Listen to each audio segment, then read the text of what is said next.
Chapter 18 The Commissary, the Viscount and the Persian. The first words of the commissary of police, on entering the manager's office, were to ask after the missing prima donna. "Is Christine Daaé here?" "Christine Daaé here?" echoed Richard. "No." "Why?" As for Moncharmin, he had not the strength left to utter a word. Richard repeated, for the commissary and the compact crowd which had followed him into the office observed an impressive silence. "Why do you ask if Christine Daaé is here, Mr. Commissaire?" "Because she has to be found," declared the commissary of police solemnly. "What do you mean, she has to be found? Has she disappeared?" "In the middle of the performance." "In the middle of the performance? This is extraordinary." "Isn't it?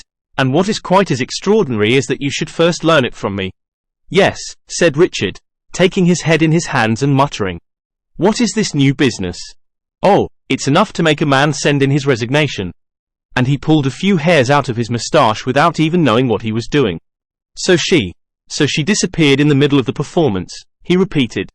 "Yes, she was carried off in the prison act, at the moment when she was invoking the aid of the angels.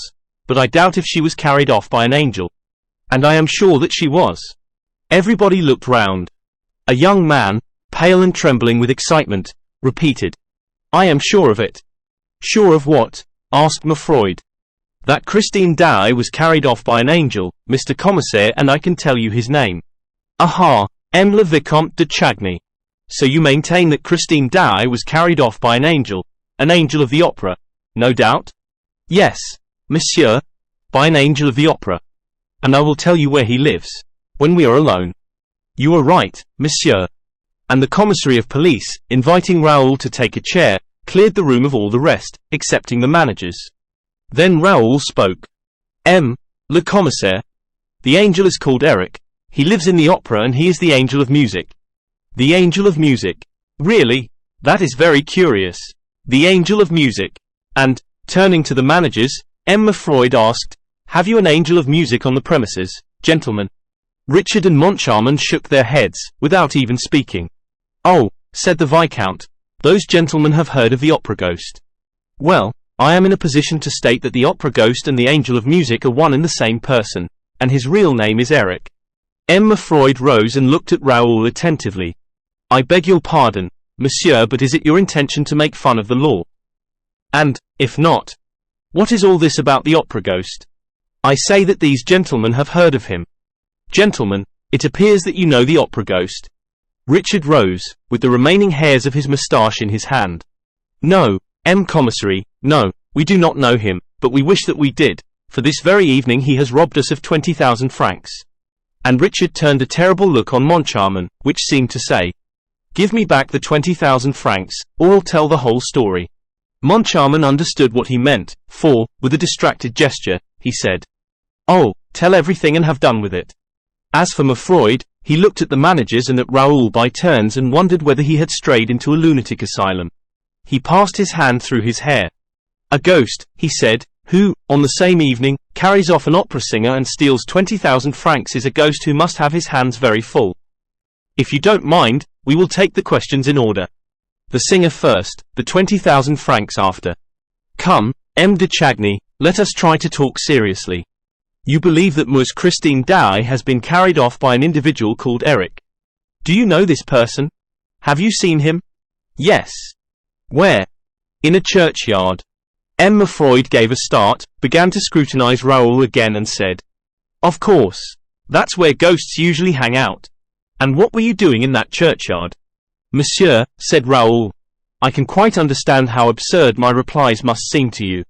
But I beg you to believe that I am in full possession of my faculties. The safety of the person dearest to me in the world is at stake. I should like to convince you in a few words, for time is pressing and every minute is valuable. Unfortunately, if I do not tell you the strangest story that ever was from the beginning, you will not believe me. I will tell you all I know about the opera ghost, Commissary. Alas, I do not know much." "Never mind, go on," exclaimed Richard and Moncharmin, suddenly greatly interested.